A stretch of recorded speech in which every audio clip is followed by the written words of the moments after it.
La serveuse a vu sa photo d'enfance dans le portefeuille du millionnaire lors d'une fête et est restée paralysée. Le manoir Darcy resplendissait sous les lustres de cristal, baignant la grande salle de bal d'une lumière dorée. Camille Rousseau, serveuse de 32 ans, slalomait entre les invités en tenue de soirée, son plateau d'argent chargé de coupes de champagne millésimées. Elle portait l'uniforme noir réglementaire avec un petit nœud papillon, ses chaussures bon marché soigneusement cirées pour l'occasion. Ses cheveux châtains étaient tirés en un chignon impeccable qui lui donnait un air sévère, presque invisible parmi les riches. « Mademoiselle, une coupe s'il vous plaît ?» La voix grave venait d'un homme élégant d'une 60aine d'années, au regard mélancolique malgré son sourire de façade. Philippe Darcy, le maître des lieux, magnate de l'hôtellerie de luxe et l'une des plus grosses fortunes de France. « Bien sûr, monsieur », répondit Camille en tendant une coupe, évitant soigneusement son regard comme on le lui avait appris.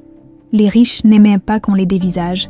Elle avait commencé ce travail d'extra il y a 3 mois, recommandé par une amie du restaurant où elle travaillait habituellement. Le salaire pour une soirée au manoir équivalait à 1 semaine dans son bistrot du 15e arrondissement, et chaque euro comptait. En servant les invités, Camille captait des bribes de conversation, fusion d'entreprises, voyages en jet privé, réceptions mondaines, un univers parallèle dont elle n'apercevait que les reflets dans les coupes de cristal qu'elle servait. « Tu t'en sors », lui chuchota Mélanie, une autre serveuse, en passant près d'elle. « Comme d'habitude, je fais semblant d'être invisible, et ça marche plutôt bien », répondit Camille avec un demi-sourire. La soirée célébrait le 40e anniversaire du groupe hôtelier Darcy, tout le gratin parisien s'y pressait. Camille poursuivit sa ronde, observant discrètement le ballet des puissants autour d'elle. Un souvenir remonta soudain à la surface de sa mémoire. L'orphelinat Sainte-Marie à Tours, où elle avait grandi, la sœur Mathilde qui lui racontait des histoires au coucher. Un jour, quelqu'un viendra te chercher, ma petite Camille. Mais personne n'était jamais venu.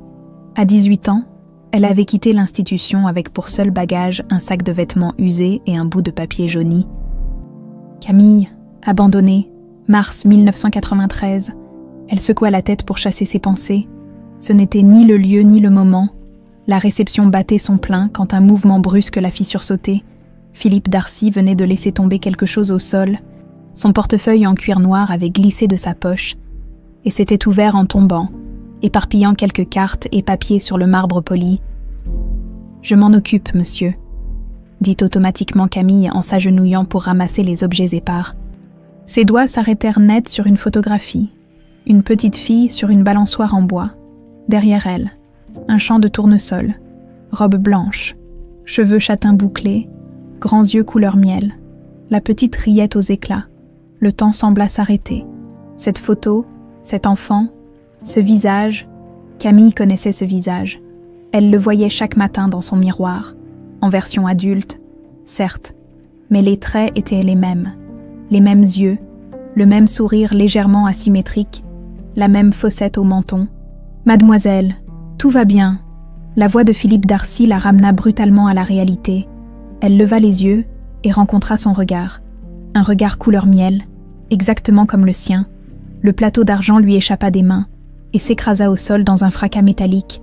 Les coupes de cristal explosèrent en 1000 morceaux, éclaboussant sa jupe noire de champagne. « Je suis désolée », balbutia-t-elle en tendant précipitamment le portefeuille et la photo à leur propriétaire. « Je vais nettoyer tout de suite. » Mais ses mains tremblaient, tellement qu'elle n'arrivait pas à rassembler les morceaux de verre. Des larmes lui montaient aux yeux sans qu'elle comprenne pourquoi. « Ce n'est rien », dit Philippe, étrangement troublé lui aussi. « Laissez, quelqu'un d'autre s'en occupera. » Il l'observait intensément maintenant, comme s'il cherchait quelque chose dans son visage. Pendant un bref instant, leurs regards se croisèrent vraiment. Une connexion inexplicable, comme un courant électrique, passa entre eux. « Vous, comment vous appelez-vous » demanda-t-il d'une voix hésitante. « Camille Rousseau ?» Une ombre passa sur le visage de Philippe. « Déception, confusion, bien sûr, » murmura-t-il, presque pour lui-même. « Pardonnez-moi, vous me rappelez. » Quelqu'un, une femme élégante s'approcha, posant une main possessive sur le bras de Philippe. La cinquantaine parfaitement entretenue, cheveux blonds, platine et regard d'acier. « Philippe, le ministre t'attend. » Sa voix était mielleuse, mais son regard balaya Camille avec une froideur calculatrice. « Un problème ?» Non, Isabelle, un simple accident.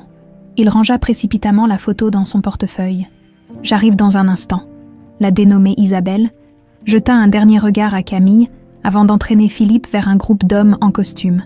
Camille resta figée, incapable de bouger, les yeux rivés sur ses mains tremblantes. « Hé, ça va !»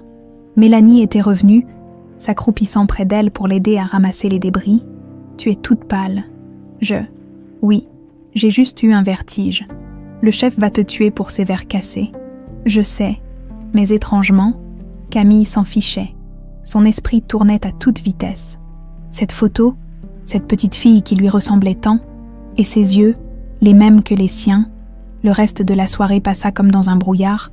Camille effectua son service mécaniquement, évitant soigneusement de croiser à nouveau le chemin de Philippe Darcy, mais elle sentait parfois son regard sur elle, à travers la salle, à la fin de la réception, alors que les derniers invités partaient. Elle récupéra son manteau élimé dans le vestiaire du personnel. Une décision s'était formée dans son esprit, aussi claire qu'inattendue. « Tu viens prendre un verre avec nous », proposa Mélanie. « On va au café des artistes. »« Non, pas ce soir, j'ai quelque chose à faire. » Dans le métro qui la ramenait vers son petit studio du 18e arrondissement, Camille fixait les lumières qui défilaient dans le tunnel, comme les questions qui se bousculaient dans sa tête. Qui était cette petite fille sur la photo? Pourquoi lui ressemblait-elle autant? Et pourquoi Philippe Darcy, l'un des hommes les plus riches de France, gardait-il cette photo comme un trésor dans son portefeuille? Une chose était sûre, elle devait revenir au manoir Darcy. Et cette fois, pas seulement pour servir du champagne. 3 jours après l'incident, Camille faisait les 100 pas dans son minuscule studio de la rue Marcadet. Les murs défraîchis semblaient se refermer sur elle comme une prison. Sur sa table bancale, s'étalaient des dizaines de petites annonces d'emploi entourées au feutre rouge, mais son esprit était ailleurs, hanté par le visage de la petite fille au tournesol. « Tu deviens folle, ma pauvre Camille », marmonna-t-elle, en passant une main dans ses cheveux dénoués. Elle s'approcha de son miroir écaillé et examina attentivement son reflet, ses yeux couleur miel, cette fossette au menton, des coïncidences, rien de plus. Pourtant, ce regard troublé de Philippe Darcy, cette connexion inexplicable, son téléphone vibra sur la table. Un message de Mélanie. « Le manoir cherche une serveuse fixe pour remplacer Justine qui est enceinte, intéressée. La paye est bonne. Réponds vite. Je dois donner des noms au chef aujourd'hui. » Camille fixa l'écran, le cœur battant. Était-ce un signe? Une opportunité. « Je prends », répondit-elle sans hésiter. Une semaine plus tard, elle franchissait la grille imposante du manoir Darcy. Non plus comme extra pour une soirée, mais comme employée permanente. Le domaine était encore plus impressionnant en plein jour. L'immense demeure du 19e siècle trônait au milieu d'un parc soigneusement entretenu, et derrière, visible au loin, un champ de tournesols s'étendait jusqu'à la lisière d'un bois. Des tournesols, comme sur la photo, Mademoiselle Rousseau. Par ici, Monsieur Laurent, le majordome, l'accueillit avec une politesse distante. Il lui expliqua ses fonctions, les horaires, les règles strictes de la maison. Elle acquiesça docilement, absorbant chaque information, chaque détail qui pourrait lui être utile. Le petit déjeuner de monsieur est servi à 7h30 précise dans la véranda. Madame Isabelle prend le sien à 8h dans sa chambre. Vous aiderez également au service lors des dîners d'affaires, 2 à 3 fois par semaine. Madame Isabelle est, commença Camille, la sœur cadette de monsieur. Elle vit ici depuis une 20aine d'années et gère l'administration du domaine. Le ton du majordome s'était imperceptiblement refroidi. Je vous conseille de ne pas la contrarier. Les premiers jours, Camille se contenta d'observer. Elle apprenait les habitudes de la maison, les routines de ses habitants. Philippe Darcy était souvent absent, gérant son empire hôtelier depuis son bureau parisien. Quand il était présent, il se montrait poli mais distant, perdu dans ses pensées. Il n'avait pas semblé la reconnaître. Isabelle, en revanche, était omniprésente, élégante, autoritaire. Elle dirigeait la maisonnée d'une main de fer dans un gant de soie. Camille surprenait parfois son regard glacial posé sur elle, calculateur. Presque, méfiant, le 5e jour, alors qu'elle débarrassait le petit déjeuner dans la véranda déserte, Camille entendit des pas derrière elle. « Vous êtes nouvelle ». Ce n'était pas une question. Isabelle Darcy se tenait dans l'encadrement de la porte. Impeccable dans son tailleur crème. « Oui, madame, depuis lundi. Vous avez travaillé ici avant, n'est-ce pas, lors de la réception d'anniversaire ?» Son ton était neutre, mais ses yeux scrutaient Camille comme un faucon observe sa proie. « Effectivement, comme extra. Et maintenant vous êtes permanente. » Quelle progression rapide. Camille soutint son regard, s'efforçant de paraître calme. « J'ai eu de la chance. Une place s'est libérée. »« De la chance, oui. » Isabelle s'approcha, examinant le service à thé que Camille venait de nettoyer. « Vous savez, ma famille est très attachée à sa vie privée. Très attachée. » Elle fit glisser un doigt sur le bord d'une tasse. « Le personnel qui ne comprend pas cela ne reste généralement pas longtemps. » La menace était à peine voilée. Camille sentit un frisson parcourir son échine, mais garda une expression neutre. « Je comprends parfaitement, madame. Je l'espère. » Isabelle lui adressa un sourire qui n'atteignait pas ses yeux. « Pour votre bien ?» Ce soir-là, après son service, Camille décida d'explorer discrètement le manoir. La plupart des domestiques avaient déjà quitté les lieux. Philippe était à Paris pour la nuit, et Isabelle dînait en ville. La bibliothèque du manoir l'attirait particulièrement. Vaste pièce lambrissée aux murs couverts d'ouvrages. Elle dégageait une atmosphère à la fois solennelle et apaisante. Camille s'y glissa silencieusement, sous prétexte de dépoussiérer les étagères. Elle parcourut du regard les reliures anciennes, les collections d'art, les romans classiques, puis son attention fut attirée par une section différente, plus personnelle, des albums photos alignés chronologiquement, le cœur battant, elle en tira un au hasard. Été 1990, indiquait une inscription soignée sur la première page. Philippe, plus jeune, aux côtés d'une femme d'une beauté saisissante, Margot Darcy, précisait une légende manuscrite. La femme avait de grands yeux expressifs et un sourire lumineux. Camille tourna les pages, fascinée. Le couple semblait parfaitement heureux. Voyageant, riant, s'aimant, elle remit l'album et en prit un autre, daté de 1992. Son souffle se coupa. La même femme, Margot, apparaissait maintenant avec un ventre arrondi, enceinte, fébrile.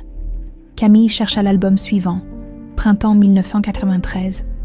Et là, sur la première page, la photo, exactement celle qu'elle avait vue dans le portefeuille de Philippe, la petite fille sur la balançoire, le champ de tournesol en arrière-plan. Mais cette fois, la légende confirmait ses soupçons. Philippe, Margot et notre petite Clémence. Mars 1993. Clémence, la fille de Philippe et Margot, née en 1993 comme elle. Le bruit d'un verre qui se brise la fit sursauter violemment. Madame Bertrand, la gouvernante, se tenait à l'entrée de la bibliothèque. Un plateau renversé à ses pieds. Mon Dieu, Camille, vous m'avez fait peur. Que faites-vous ici à cette heure ? Elle referma précipitamment l'album. Je voulais juste... J'aime les livres. La vieille femme la regarda avec suspicion, puis soupira en ramassant les débris de verre. Vous ne devriez pas être ici, Madame Isabelle n'aime pas que le personnel fouille dans les affaires de famille. Je ne fouillais pas, Écoutez, ma petite. La gouvernante baissa la voix. Je ne sais pas ce que vous cherchez, mais faites attention. Cette maison a ses secrets, des secrets douloureux. Elle sembla hésiter, puis ajouta à voix basse. Ils ont perdu leur fille, vous savez, leur unique enfant. Et monsieur n'a jamais été le même depuis. Camille sentit son cœur s'accélérer. Perdu. Comment ça, perdu ?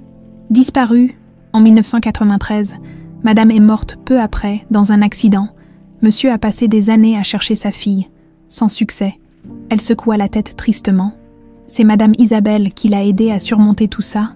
Elle a repris les affaires en main quand il était...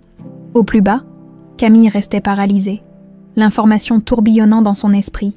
1993, l'année où elle avait été abandonnée à l'orphelinat. Cette petite fille, Clémence, elle aurait quel âge maintenant ? La gouvernante la regarda étrangement. 32 ans, comme vous, non ? Avant que Camille puisse répondre, des bruits de talons résonnèrent dans le couloir. Madame Bertrand lui lança un regard d'avertissement. « Allez-vous-en, vite !» Camille s'éclipsa par une porte latérale, juste avant qu'Isabelle n'entre dans la bibliothèque. Mais pas assez vite pour ne pas entendre les premiers mots qu'elle adressa à la gouvernante.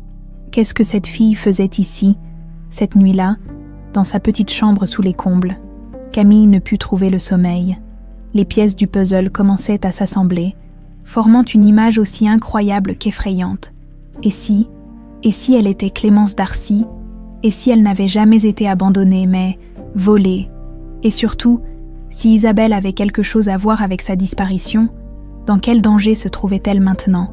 Sous le même toit que la femme qui avait peut-être détruit sa vie 30 ans plus tôt, mars 1993, manoir Darcy. La pluie battait contre les fenêtres du manoir cette nuit-là. Isabelle Darcy, 30 ans à l'époque, observait sa belle-sœur endormie dans la chambre d'hôpital aménagée au rez-de-chaussée. Margot était revenue de la maternité depuis 2 semaines, mais des complications post-partum la maintenaient alitée, sous sédatifs. Dans le berceau près du lit, dormait Clémence, minuscule être aux joues roses. Isabelle serra les poings, depuis l'annonce de cette grossesse. Elle voyait son avenir s'écrouler. Avant, elle était l'héritière présomptive de Philippe, son frère aîné. Maintenant, cet enfant allait tout lui prendre. Philippe entra dans la chambre, le visage marqué par l'inquiétude. Il caressa tendrement le front de sa femme, puis se pencha sur le berceau. « Comment vont mes 2 amours ? Le médecin dit que Margot doit encore se reposer, » répondit Isabelle d'une voix douce. « Va dormir, grand frère. Je veille sur elle. » Dès qu'il fut parti, Isabelle s'approcha du berceau. Le plan qu'elle avait élaboré pendant des mois allait enfin se concrétiser. À minuit, sous une pluie battante, sa voiture s'éloignait du manoir, sur le siège passager, un sac de voyage, et à l'arrière, emmitouflée dans une couverture, la petite Clémence endormie. 3 heures plus tard, elle déposait le bébé devant les portes de l'orphelinat Sainte-Marie à Tours, à 250 km du manoir, une note épinglée sur la couverture, « Camille, abandonnée, mars 1993 ». Lorsqu'elle rentra au petit matin, trempée et épuisée, elle déchira la nurserie, renversa les meubles, brisa une fenêtre et commença à hurler. Elle a disparu, Clémence a disparu, présent, manoir Darcy, mademoiselle Rousseau. La voix sèche d'Isabelle tira Camille de ses pensées. Elle sursauta, manquant de renverser la tasse de café qu'elle servait. « Oui, madame. Voilà 3 fois que je vous appelle. Êtes-vous sourde ou simplement incompétente? Pardonnez-moi, madame, j'étais distraite. » Le regard d'Isabelle se fit glacial. Être distraite n'est pas acceptable quand on travaille pour les Darcy.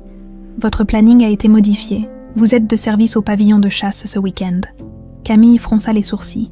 Le pavillon de chasse se trouvait à l'autre bout du domaine, loin du manoir principal. Elle comprit immédiatement la manœuvre. L'éloigner de la maison, de Philippe, des albums photos. Bien, madame, acquiesça-t-elle avec une docilité feinte. Lorsqu'Isabelle quitta la pièce, Camille remarqua qu'on avait ajouté une nouvelle tâche à sa liste, ranger la remise aux outils, travail habituellement réservé aux jardiniers. Ce n'était que le début.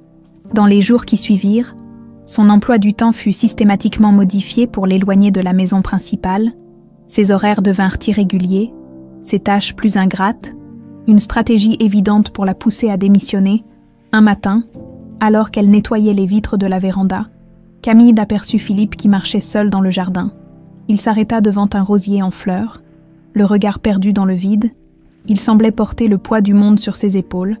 Camille hésita, puis sortit le rejoindre. Un plateau de rafraîchissement à la main, comme prétexte. « Un rafraîchissement, monsieur. » Philippe sursauta légèrement. « Ah, c'est vous, Camille. C'est ça. Oui, monsieur. » Il prit le verre qu'elle lui tendait et l'observa un instant. « Vous travaillez ici depuis combien de temps maintenant ? » « Presque 2 semaines, monsieur. » Il hocha la tête, pensif, puis demanda soudainement. « Avez-vous de la famille, Camille ?» La question la prit au dépourvu. « Non, monsieur. J'ai grandi à l'orphelinat Sainte-Marie. À Tours. » Elle vit Philippe pâlir légèrement. « Tours !» Sa voix s'était étranglée. « Et vous y êtes depuis ? Depuis que j'étais bébé, mars 1993. » Le verre glissa des mains de Philippe et se brisa sur les pavés. Il fixa Camille avec une intensité qui la troubla profondément. « Pardonnez ma maladresse, » murmura-t-il en se baissant pour ramasser les morceaux. « Laissez, je vais m'en occuper, » dit-elle en s'agenouillant à son tour. Leurs mains se frôlèrent. Un contact bref, mais électrique. Philippe se releva brusquement. « Vous avez les mêmes yeux, » dit-il si doucement qu'elle faillit ne pas l'entendre. « Pardon. Rien, pardonnez-moi. Vous me rappelez. Quelqu'un que j'ai perdu. » Il s'éloigna d'un pas rapide, laissant Camille troublée et plus déterminée que jamais à découvrir la vérité. Ce soir-là, Après son service, elle retourna dans sa chambre et compta ses maigres économies, 2800 €, le fruit de 5 ans d'heures supplémentaires et de pourboires soigneusement épargnés. Presque toutes ses économies allaient y passer, mais c'était sa seule chance. Le lendemain, pendant sa pause déjeuner, elle se rendit à Chantilly, la ville la plus proche, et poussa la porte d'une agence discrète. Le panneau indiquait « Martin Legrand, investigation privée ». L'homme qui l'accueillit avait la cinquantaine, des épaules voûtées et un regard vif qui semblait tout analyser. Elle lui expliqua sa situation, omettant certains détails, mais insistant sur l'essentiel. Elle voulait savoir si elle était bien cette Clémence disparue en 1993. 2000 €, annonça-t-il après l'avoir écoutée attentivement. Plus les frais. Je n'ai que 2800 au total, avoua Camille. Legrand l'observa un moment, puis hocha la tête. Ça suffira pour commencer. Si je trouve quelque chose qui confirme votre hypothèse, on verra pour la suite. De retour au manoir, Camille découvrit que sa chambre avait été fouillée, rien ne manquait. Mais ses affaires avaient été déplacées avec une subtilité toute professionnelle. Quelqu'un cherchait quelque chose, quelqu'un comme Isabelle. Elle redoubla de prudence, déplaça le contrat de Legrand dans la doublure de sa vieille veste, cacha le reste de ses économies sous une latte du plancher. 3 jours plus tard, alors qu'elle polissait l'argenterie dans l'office, elle entendit la voix de Philippe provenant du salon adjacent. Il parlait au téléphone, la voix chargée d'émotion. 30 ans, Paul. 30 ans aujourd'hui qu'elle a disparu.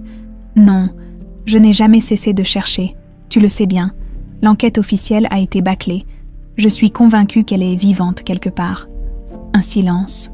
Puis, Margot serait toujours là si nous l'avions retrouvée. Cette recherche l'a tuée autant que l'accident. Camille sentit son cœur se serrer. La douleur dans la voix de cet homme était palpable, brute, comme une plaie jamais refermée. La porte s'ouvrit brusquement derrière elle. Isabelle se tenait dans l'encadrement. Le visage fermé. « Que faites-vous encore ici ?» siffla-t-elle. « Vous devriez être au pavillon depuis 1 heure. Je terminais l'argenterie, madame, comme demandé. » Les yeux d'Isabelle se rétrécirent dangereusement. « Ne me prenez pas pour une idiote.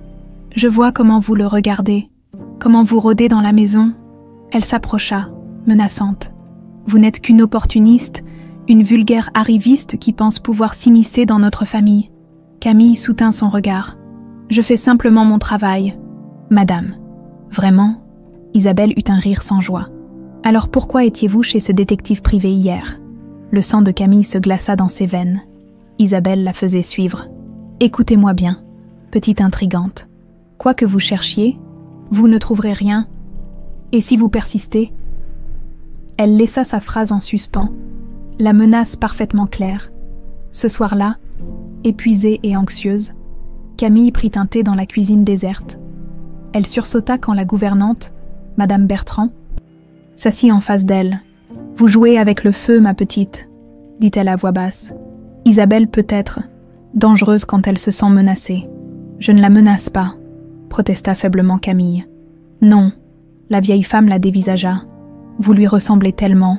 Vous savez, à Margot, les mêmes yeux, la même façon de pencher la tête quand vous réfléchissez. » Camille retint son souffle. « Vous pensez que je pourrais être... » « Je ne pense rien du tout, » coupa la gouvernante en se levant. « Je dis simplement que certains secrets devraient peut-être rester enterrés. Pour votre bien ?» Alors qu'elle quittait la cuisine, elle ajouta « Le champ de tournesol, allez-y demain à l'aube. C'est là que Philippe va chaque année à l'anniversaire de la disparition, peut-être. Peut-être comprendrez-vous mieux. » Cette nuit-là, Camille ne dormit pas, guettant les premières lueurs de l'aube par sa fenêtre, le cœur battant d'appréhension et d'espoir mêlés. L'aube teintait à peine le ciel quand Camille se glissa hors du manoir. La fraîcheur matinale la fit frissonner dans sa veste légère. Le domaine dormait encore, enveloppé dans une brume diaphane qui donnait au jardin des allures de décor de conte de fées. Elle traversa le parc en direction du champ de tournesol, guidée par les premières lueurs rosées à l'horizon. Le chemin serpentait entre des massifs de roses, puis un petit bois, avant de déboucher sur une clairière. Et là, elle les vit, des centaines de tournesols, leurs têtes lourdes encore baissées vers le sol, attendant que le soleil se lève pour se tourner vers lui. Au milieu du champ, une silhouette solitaire se tenait immobile. Philippe, il était là, debout devant une vieille balançoire en bois, la même que sur la photo. Camille s'arrêta à distance, dissimulée par les derniers arbres. N'osant pas interrompre ce qui semblait être un rituel intime, Philippe s'agenouilla près de la balançoire et déposa quelque chose au pied d'un des montants. Des fleurs, peut-être? Il resta ainsi un long moment, la tête baissée, avant de se relever et de caresser doucement le siège en bois, le faisant légèrement osciller. Le spectacle était déchirant. Cet homme puissant, ce magnat des affaires, soudain vulnérable et seul, pleurant sa fille disparue depuis 3 décennies, Camille sentit ses yeux s'emplir de larmes. Elle s'apprêtait à rebrousser chemin discrètement quand une branche craqua sous son pied. Philippe se retourna vivement. « Qui est là ?» Sa voix était rauque d'émotion. Prise au dépourvu, Camille s'avança dans la clairière. « Pardon, monsieur, je ne voulais pas vous déranger. » Les premiers rayons du soleil traversèrent la brume, illuminant le visage de Camille. Philippe la regarda comme s'il voyait un fantôme. « Vous, que faites-vous ici à cette heure ? » J'aime marcher tôt le matin, improvisa-t-elle maladroitement. Il la dévisagea longuement, puis son regard se porta sur la balançoire. C'était celle de ma fille, dit-il doucement, comme si partager ce souvenir allégeait un peu son fardeau. Elle adorait se balancer ici, au milieu des tournesols. Elle disait qu'elle pouvait toucher le ciel. Camille s'approcha lentement. Que lui est-il arrivé ? Osa-t-elle demander. Philippe ferma brièvement les yeux. Elle a été enlevée, ici même. Il y a 30 ans. Sa main tremblait légèrement. Nous n'avons jamais su par qui, ni pourquoi. Pas de demande de rançon. Rien. Elle a simplement disparu. Le silence s'installa entre eux, uniquement troublé par le bruissement léger des tournesols dans la brise matinale. « Et sa mère ?»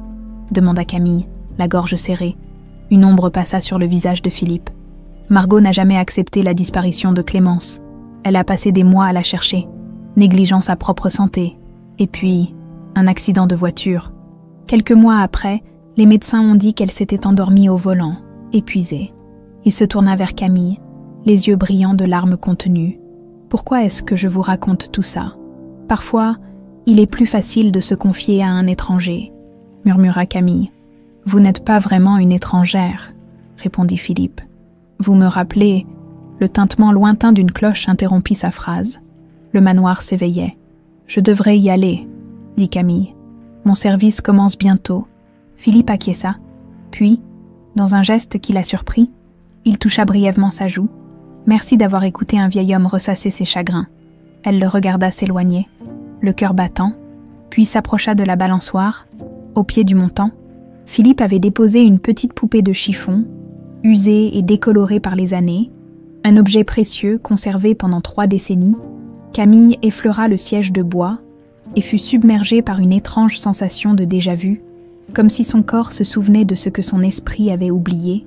Le soir même, Martin Legrand, le détective, l'appela. « J'ai commencé à creuser », annonça-t-il sans préambule. « L'orphelinat Sainte-Marie a fermé il y a 5 ans, mais j'ai retrouvé une ancienne employée. Elle se souvient de votre arrivée. » Camille serra son téléphone. « Et une femme vous a déposé, élégante, blonde, la trentaine. Elle a donné un faux nom, évidemment, mais la description pourrait correspondre à Isabelle Darcy plus jeune. Vous en êtes sûre ? » « Pas encore. Je continue à chercher. J'essaye de retrouver les dossiers d'admission de l'orphelinat et je me renseigne aussi sur l'accident de Margot Darcy. Quelque chose me chiffonne dans cette histoire. » Après avoir raccroché, Camille se sentit à la fois exaltée et terrifiée. Si Isabelle avait vraiment orchestré sa disparition, que ferait-elle pour empêcher la vérité d'éclater ? Cette réponse vint plus vite qu'elle ne l'aurait cru. Le lendemain, alors qu'elle terminait son service et rentrait à pied vers le village voisin où elle prenait le bus, 2 hommes surgirent d'une ruelle sombre, grands, costauds, visage fermé, Mademoiselle Rousseau. Elle s'arrêta sur ses gardes. « Qui êtes-vous ? » « Des amis qui vous veulent du bien, » répondit le plus grand, avec un sourire qui démentait ses paroles. « On a un message pour vous. » Le second homme s'approcha, menaçant. « Quittez le manoir Darcy. Arrêtez de fouiner. Oubliez ce détective. Ou la prochaine conversation sera beaucoup moins cordiale. » Camille recula, cherchant une issue. « Je ne vois pas de quoi vous parlez. »« Bien sûr que si, » ricana le premier homme. « Madame Isabelle n'apprécie pas les fouineuses. Surtout celles qui ressemblent un peu trop à feu Madame Margot. » Son cœur manqua un battement. Alors Isabelle l'avait reconnue dès le début. « Dites à votre patronne que je n'ai pas peur d'elle. » lança Camille avec plus d'assurance qu'elle n'en ressentait. Les deux hommes échangèrent un regard amusé. On lui dira « Mais franchement, à votre place, j'aurais peur. » Il sortit un couteau de sa poche et joua négligemment avec la lame. « 3 jours. Vous avez 3 jours pour partir. » Ensuite, il laissa sa phrase en suspens. Puis les deux hommes disparurent aussi vite qu'ils étaient apparus. Tremblante, Camille s'appuya contre un mur. La menace était claire. Isabelle était prête à tout pour préserver son secret, y compris la violence. Son téléphone vibra dans sa poche. Un message de Legrand. « Dossier d'admission trouvé. Rendez-vous demain. 15h. Mon bureau. Nouvelles importantes. » Malgré sa peur, Camille sentit une détermination farouche l'envahir. Elle était trop proche de la vérité pour reculer maintenant. Le lendemain, Camille trouva un prétexte pour s'absenter quelques heures, en arrivant au bureau de Legrand. Elle fut surprise de le trouver fermé. Un mot griffonné était épinglé à la porte. « Urgence familiale. Je vous contacte dès que possible. » Étrange. Ce n'était pas le genre de Legrand d'annuler sans prévenir. Elle lui envoya un message, mais resta sans réponse. De retour au manoir, elle fut convoquée dans le bureau d'Isabelle. Celle-ci l'accueillit avec un sourire glacial. « Ah, Camille, j'espère que votre après-midi en ville était productive. » Le ton doucereux cachait mal la menace. « Monsieur Legrand a eu un empêchement, n'est-ce pas? Comme c'est contrariant. » Camille garda un visage impassible, malgré la terreur qui lui nouait l'estomac. « Je ne connais pas de Monsieur Legrand. » Isabelle éclata d'un rire sec. « Vraiment. Quel dommage, c'est un homme, intéressant, avec des enfants charmants. Ce serait terrible qu'il leur arrive quelque chose, vous ne trouvez pas? » La menace était à peine voilée. Isabelle se leva et contourna son bureau pour se planter devant Camille. « Je vous observe depuis le premier jour, Camille. Ou devrais-je dire, Clémence. » L'entendre prononcer ce nom provoqua un frisson glacé chez Camille. « Vous savez qui je suis ?» murmura-t-elle. « Je sais que vous êtes une menteuse et une intrigante qui essaye de s'immiscer dans notre famille. » Isabelle la toisa avec mépris. « Beaucoup ont essayé avant vous, croyant pouvoir extorquer de l'argent à mon frère en prétendant être sa fille disparue. Tous ont échoué. Je ne veux pas d'argent. Non. Alors que voulez-vous? La vérité ?» Isabelle plissa les yeux. « La vérité est que vous n'êtes rien ni personne. Une orpheline sans importance qui s'accroche à des chimères. » Elle se rapprocha menaçante. « Je vous conseille de partir, avant que les choses deviennent désagréables. » Camille la regarda droit dans les yeux. « C'est vous qui avez orchestré ma disparition, n'est-ce pas? Pour hériter de tout? Pour contrôler Philippe ?» Une lueur dangereuse s'alluma dans le regard d'Isabelle. « Prouvez-le, » susurra-t-elle. « Mais faites attention, les accidents arrivent si vite, » demandait à Margot. Sur ces paroles, elle congédia Camille d'un geste de la main. Cette nuit-là, alors que Camille regagnait sa chambre, elle trouva une enveloppe glissée sous sa porte, à l'intérieur. Un mot griffonné à la hâte. « Retrouvez-moi demain à l'aube, champ de tournesol. Venez seul, P. » Le cœur battant, elle serra le message contre elle. Philippe voulait lui parler, seul à seul. Était-il possible qu'il ait des soupçons, lui aussi? Qu'il ait commencé à voir en elle plus qu'une simple employée? L'espoir et l'angoisse se disputaient en elle alors qu'elle s'allongeait sur son lit, sachant déjà qu'elle ne trouverait pas le sommeil. La nuit fut interminable. Camille guettait chaque bruit. Sursautant au moindre craquement, l'aube la trouva déjà habillée, attendant le moment propice pour quitter discrètement le manoir. Les premiers rayons du soleil commençaient tout juste à percer l'horizon lorsqu'elle atteignit le champ de tournesol. La rosée matinale mouillait ses chaussures, tandis qu'elle s'avançait entre les hautes tiges. Au loin, la silhouette familière de Philippe se dessinait près de la balançoire. En s'approchant, elle remarqua immédiatement que quelque chose n'allait pas. Philippe semblait tendu, nerveux, regardant fréquemment par-dessus son épaule. « Monsieur Darcy ?» Il se tourna vivement vers elle, le visage grave. « Camille, vous êtes venue. Votre message semblait urgent. » Philippe jeta un nouveau regard circulaire, puis baissa la voix. « Je n'ai pas envoyé de message. » Camille sentit un frisson glacé la parcourir. « Mais cette note sous ma porte, ce n'était pas de moi. » Ils échangèrent un regard lourd de compréhension. « Piège. Nous devrions partir, » murmura Philippe. Tout de suite, mais c'était déjà trop tard. Deux hommes émergèrent soudain des tournesols. Les mêmes qui l'avaient menacé la veille, L'un d'eux tenait un appareil photo à longue focale. « Tiens, tiens !» ricana le plus grand. « Un rendez-vous matinal entre le patron et la petite serveuse. Quel scandale ce serait si ces photos se retrouvaient dans la presse !» Philippe s'avança, furieux. « Qui êtes-vous? Que voulez-vous ?»« Juste faire notre travail, monsieur Darcy, » répondit l'homme avec un sourire mauvais. « Documentez votre relation avec la demoiselle ici présente. Sortez de ma propriété immédiatement. Bien sûr, on a ce qu'il nous faut de toute façon. » Il fit un clin d'œil à Camille. « Madame Isabelle sera ravie. Elle avait raison à votre sujet. » Une vraie petite arriviste. Les deux hommes s'éloignèrent tranquillement, laissant Philippe et Camille abasourdis. « Je suis désolée, » balbutia-t-elle. « Je pensais vraiment que le message venait de vous. » Philippe secoua la tête, l'air sombre. « C'est moi qui suis désolée. Je ne comprends pas pourquoi ma sœur ferait une chose pareille. »« Je crois que si, » murmura Camille. « Elle veut me faire partir. » Il la regarda intensément. « Pourquoi Isabelle vous voudrait-elle du mal ?» Camille hésita. Était-ce le moment de tout lui dire? De lui révéler ses soupçons, sans aucune preuve tangible? Et s'il ne la croyait pas? Je ne sais pas, mentit-elle finalement. Peut-être n'approuve-t-elle pas que vous me parliez? Philippe fronça les sourcils. Pas dupe. Il y a autre chose. N'est-ce pas? Quelque chose que vous ne me dites pas? Ce n'est pas le bon moment, esquiva Camille. Ces hommes vont montrer ces photos à votre sœur. Elle va les utiliser contre moi. Ne vous inquiétez pas pour ça. Je parlerai à Isabelle. Il posa une main réconfortante sur son épaule. Je ne laisserai personne vous nuire.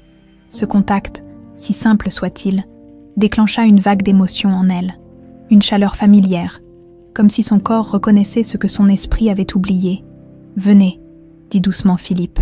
« Rentrons avant que tout le manoir ne s'éveille. » Sur le chemin du retour, ils marchèrent côte à côte en silence, chacun perdu dans ses pensées. Ce n'est qu'en atteignant les jardins que Philippe reprit la parole. « Puis-je vous demander quelque chose, Camille ?»« Bien sûr. Pourquoi venez-vous ici ?»« Au champ de tournesol. Chaque matin. » Elle chercha ses mots avec soin. « Je ne sais pas exactement. Cet endroit m'apaise, il me semble, familier, d'une certaine façon. » Philippe s'arrêta et la regarda longuement. « Je ressens la même chose lorsque je vous regarde, » dit-il doucement. Cette étrange familiarité, comme si... Il secoua la tête, ne terminant pas sa phrase. « Comme si quoi ?» insista Camille. « Comme si je vous avais déjà connu, dans une autre vie peut-être. » Leurs regards se croisèrent, chargés d'émotions contenues. « Je devrais y aller, » murmura Camille. « Mon service commence bientôt. »« Oui, bien sûr. » Mais ni l'un ni l'autre ne bougea. Puis, dans un geste qui la surprit, Philippe prit délicatement sa main. « Pourriez-vous m'accorder un peu de votre temps ce soir? J'aimerais vous montrer quelque chose. »« Oui, » répondit-elle sans hésiter. « Oui, j'en serais honorée. » Il sourit, un sourire qui atteignait enfin ses yeux, les éclairant d'une lueur que personne n'avait vue depuis longtemps au manoir. Martin Legrand attendait Camille à la sortie du domaine ce midi-là, adossée à sa voiture défraîchie. « Où étiez-vous hier ?» demanda-t-elle immédiatement. « J'étais inquiète. » Le détective jeta un regard nerveux autour de lui. « Pas ici, montons. » Dans la voiture. Il lui tendit une enveloppe. « J'ai été menacé, » dit-il sans préambule. « 2 types sont venus chez moi. Ont mentionné mes enfants. » Camille pâlit. « Mon Dieu, je suis tellement désolée. Ce n'est pas votre faute. » Il tapota l'enveloppe. « J'ai trouvé quelque chose avant qu'il n'arrive. Quelque chose d'important. » Elle ouvrit l'enveloppe avec des doigts tremblants. À l'intérieur, une copie d'un vieux document, le registre d'admission de l'orphelinat Sainte-Marie. Son cœur s'arrêta presque en lisant l'entrée qui la concernait. 15 mars 1993. Admission d'une fillette. Environ 3 mois, nom donné, Camille, déposée par une femme refusant de s'identifier. Description, blonde élégante, trentaine, accent parisien, a laissé une enveloppe contenant 10 000 francs. Note, l'enfant portait un médaillon avec les initiales C.D. conservé dans le dossier. En marge, une note manuscrite ultérieure. Enquête police 1994. Possible lien avec disparition enfant-famille Darcy, sans suite. C.D., murmura Camille. Clémence Darcy. Ce n'est pas tout, continua Legrand en lui tendant une seconde feuille. J'ai retrouvé le rapport de police sur l'accident de Margot Darcy. Officiellement, elle s'est endormie au volant. Mais il y a des incohérences, des traces de freinage qui ne correspondent pas à cette théorie. Et puis ceci.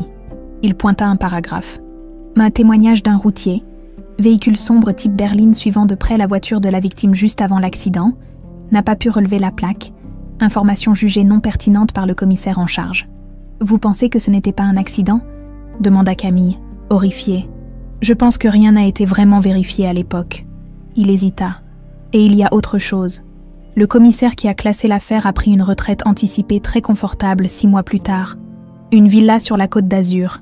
Sur les conseils d'un certain cabinet financier dirigé par Isabelle Darcy, compléta Camille dans un souffle. Exactement. Un silence lourd s'installa dans la voiture.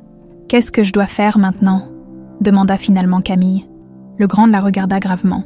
Faire très attention, cette femme a potentiellement orchestré 2 crimes graves. Elle n'hésitera pas à en commettre un 3e pour protéger son secret. Je dois parler à Philippe. Pas sans preuve solide. Il ne vous croira pas. Il sortit une clé USB de sa poche. J'ai tout mis là-dessus, gardez-la en lieu sûr, et voilà mon dernier conseil professionnel. Partez, au moins temporairement, cette femme est dangereuse.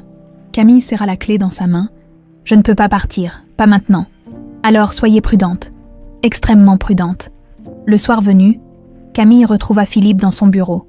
Comme convenu, il semblait différent, plus détendu, presque. Heureux. Ah, Camille, entrez, je vous en prie. Il la conduisit vers une bibliothèque et activa un mécanisme caché. Un panneau coulissa, révélant une pièce secrète. C'était le bureau de Margot, expliqua-t-il doucement.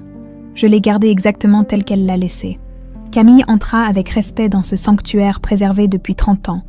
Des dessins d'architectes étaient épinglés au mur. Margot était architecte d'intérieur. Sur le bureau, des photos, dont plusieurs de la petite Clémence. Elle était magnifique, murmura Camille. Oui, acquiesça Philippe avec émotion. Elle l'était. Il s'approcha d'une vitrine et en sortit un petit objet qu'il tendit à Camille. Un médaillon en argent. C'était le sien. Elle en avait fait faire 3 identiques.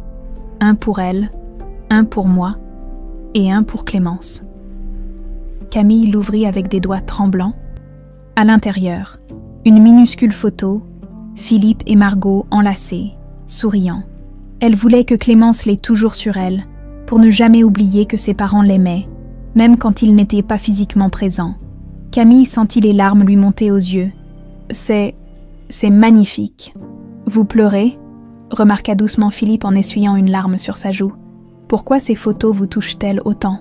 C'était le moment, elle devait lui dire, lui montrer les preuves. Mais juste alors, la porte du bureau s'ouvrit brusquement. Isabelle se tenait dans l'encadrement, le visage déformé par la fureur. « Philippe, qu'est-ce que cela signifie ?» Ses yeux se posèrent sur le médaillon dans les mains de Camille, et une lueur de panique traversa son regard. « Comment oses-tu » siffla-t-elle. « Comment oses-tu souiller les souvenirs de Margot en les montrant à cette intrigante ?» Philippe se redressa, soudain plus ferme que Camille ne l'avait jamais vu. « Ça suffit, Isabelle. Tu n'as pas à me dicter ma conduite dans ma propre maison. » Ta conduite ? Elle éclata d'un rire sans joie. Tu te laisses manipuler par la première serveuse qui te rappelle vaguement Margot. C'est pathétique. Sors d'ici, ordonna Philippe d'une voix glaciale. Isabelle les fusilla du regard, puis se tourna vers Camille. Vous ne gagnerez pas, articula-t-elle silencieusement avant de claquer la porte. Un silence pesant s'installa. Philippe se tourna vers Camille, l'air sincèrement désolé. Je vous présente mes excuses pour cette scène. Ma sœur peut être excessive dans sa protection. Ce n'est pas de la protection, murmura Camille. C'est de la possession. Philippe la regarda longuement, comme s'il la voyait vraiment pour la première fois. Qui êtes-vous, Camille Rousseau ? Demanda-t-il doucement. Qui êtes-vous vraiment ? Elle serra le médaillon contre son cœur, sentant que le moment de vérité approchait inexorablement. Qui suis-je ? La question de Philippe résonnait encore dans l'air chargé d'émotion. Camille ferma les yeux un instant, rassemblant son courage. Était-ce le bon moment pour tout révéler ? Sans preuve irréfutable, risquait-elle de tout perdre ? Je suis quelqu'un qui cherche des réponses, dit-elle finalement. Comme vous. Elle lui rendit doucement le médaillon. Leurs doigts se frôlant dans ce geste simple, Philippe l'observa avec un mélange de curiosité et d'espoir contenu. Des réponses à quelles questions, Camille? À mon origine? À mon passé? Elle hésita. À cette étrange connexion entre nous? Il acquiesça lentement, semblant comprendre quelque chose que lui-même n'arrivait pas encore à formuler. « Je ressens la même chose », admit-il. « Depuis le premier jour, comme si nous nous connaissions déjà », compléta-t-elle.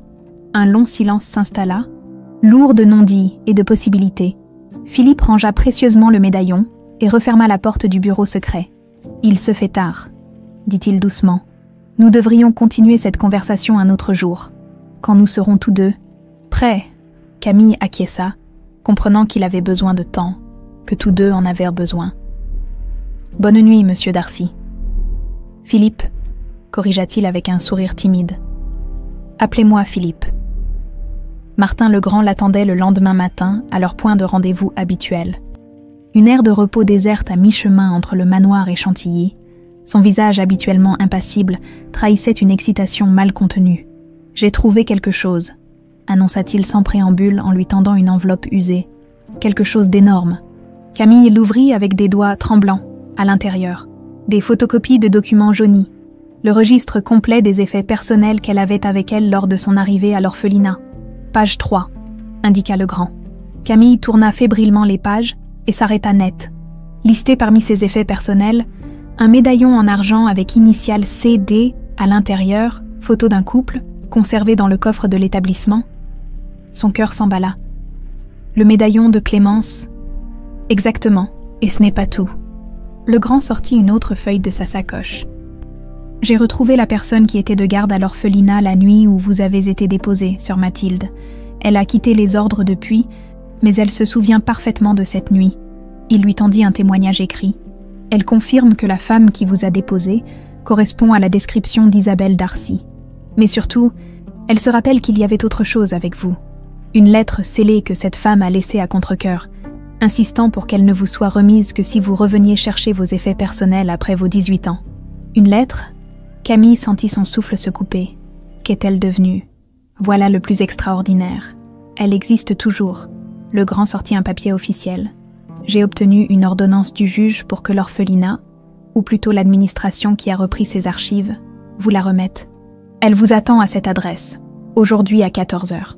Camille fixa le papier, abasourdi. Une lettre, après toutes ces années?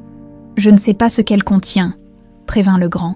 Mais c'est peut-être la preuve que vous cherchez. Le bureau des archives départementales était un bâtiment austère en périphérie de Tours. Camille avait prétexté une urgence familiale pour s'absenter du manoir toute la journée. La fonctionnaire qui l'a reçue vérifia son identité avec une méticulosité administrative avant de disparaître dans les profondeurs du bâtiment. Elle revint avec une boîte métallique scellée. Voici les effets personnels enregistrés à votre nom lors de votre admission à l'orphelinat Sainte-Marie en mars 1993. Veuillez signer ici. Les mains tremblantes, Camille signa le registre. La fonctionnaire lui remit solennellement la boîte et la laissa seule dans une petite salle de consultation. À l'intérieur de la boîte, un lange défraîchi, un petit bracelet de naissance sans nom, le fameux médaillon en argent, identique à celui que Philippe lui avait montré, et une enveloppe jaunie, scellée à la cire. Camille prit l'enveloppe et l'examina attentivement. Sur le devant, une écriture élégante avait inscrit « Pour ma fille Clémence », quand elle sera prête à connaître la vérité. Avec une émotion indescriptible, elle brisa délicatement le sceau et en sortit une lettre écrite sur un papier de qualité. L'écriture était fine, légèrement penchée, celle d'une femme pressée mais déterminée. « Ma chère Clémence, si tu lis ces mots, c'est que le pire est arrivé et que nous avons été séparés. J'ignore comment ni pourquoi. Mais je sens un danger nous menacer. Ton père ne me croit pas. Il pense que mes craintes sont irrationnelles. Mais mon instinct de mère ne me trompe pas. Voici ce que tu dois savoir. Ton nom est Clémence Darcy. Tu es née le 7 janvier 1993 au manoir familial. Ton père s'appelle Philippe Darcy. C'est un homme bon, qui t'aime plus que tout au monde. Si cette lettre t'est parvenue, c'est que quelqu'un a voulu nous séparer. Je soupçonne Isabelle, la sœur de ton père depuis ton arrivée. Son comportement a changé. Je l'ai surprise plusieurs fois dans ta nurserie. Te regardant d'une façon qui me glace le sang, j'ai découvert récemment qu'avant ta naissance, elle était l'héritière présomptive de toute la fortune des Darcy. Ta naissance a tout changé. J'ai engagé un détective privé pour enquêter sur elle. Il a découvert des choses troublantes sur son passé. Des dettes importantes. Des fréquentations douteuses. Je crains qu'elle ne soit prête à tout pour récupérer ce qu'elle considère comme son dû. Je cache cette lettre avec ton médaillon, celui que nous avons fait faire pour ton baptême. Il contient nos photos. Pour que tu n'oublies jamais nos visages, le médaillon est ta preuve, la clé de ton identité. Si tu lis cette lettre un jour, cherche les tournesols. Ton père a planté un champ entier pour toi derrière le manoir. C'était notre endroit spécial, la balançoire au milieu du champ. C'est là que nous étions le plus heureux. Je ferai tout pour te protéger, ma chérie. Tout, si nous sommes séparés. Sache que je remuerai ciel et terre pour te retrouver. Je t'aime infiniment. Ta maman, Margot Darcy P.S. N'aie jamais confiance en Isabelle. Jamais. Les larmes coulaient librement sur les joues de Camille. Cette lettre, ces mots d'une mère qu'elle n'avait jamais connue, cette voix d'outre-tombe qui confirmait ses pires craintes et ses plus grands espoirs. Elle était bien Clémence Darcy. Et Isabelle était responsable de tout, de son enlèvement, et peut-être même de la mort de sa mère. De retour dans le train qui la ramenait vers Chantilly, Camille contemplait le paysage sans le voir. Ses rencontres, la précieuse lettre et le médaillon. Les pièces du puzzle s'assemblaient enfin. Son téléphone vibra. Un message de Martin Legrand. Urgent. Et trouver nouvelle info sur accident Margot. Rapport police initial modifié après coup. Traces d'huile sur la route effacée du rapport final. Possible sabotage de véhicule. Rappelle-moi vite. Camille sentit un frisson glacé la parcourir. Si ses soupçons se confirmaient, Isabelle n'avait pas seulement orchestré son enlèvement, elle avait aussi... Elle n'acheva pas sa pensée, trop horrible à formuler.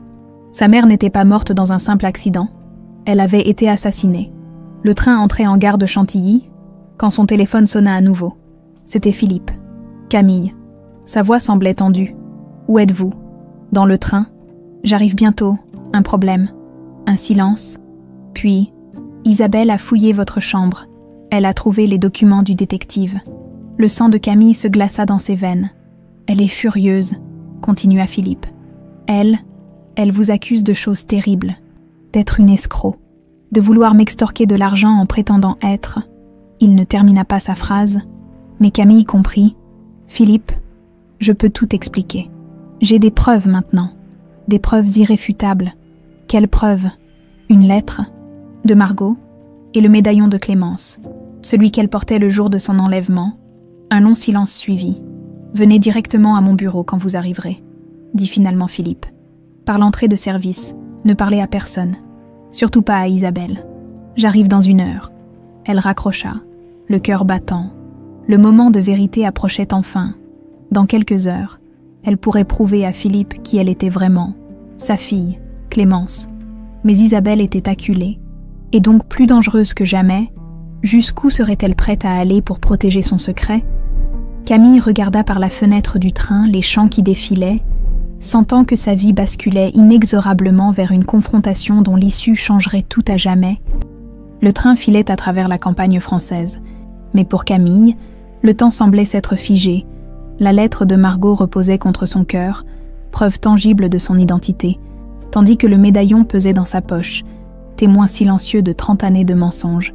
Elle observait son reflet dans la vitre du train, ses yeux couleur miel, cette fossette au menton, des traits qu'elle avait toujours cru ordinaires prenaient désormais une signification nouvelle.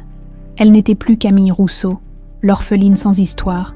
Elle était Clémence Darcy, l'héritière volée. Son téléphone vibra à nouveau. Un message de Legrand. « Soyez prudente. Isabelle a engagé quelqu'un pour vous suivre. Un homme en veste bleue est monté dans votre train à Tours. » Camille se raidit et jeta un regard discret autour d'elle. 2 wagons plus loin, elle aperçut effectivement un homme massif en veste bleue qui l'observait avec insistance. Son cœur s'accéléra. Elle était surveillée. Un nouveau message de Legrand apparut. « Descendez à la prochaine gare. Je vous y attends. » Plan B. La prochaine gare, dans 5 minutes. Camille rassembla calmement ses affaires, comme si de rien n'était, lorsque le train commença à ralentir. Elle se leva nonchalamment et se dirigea vers la sortie la plus proche. Le train s'immobilisa dans une petite gare de campagne presque déserte.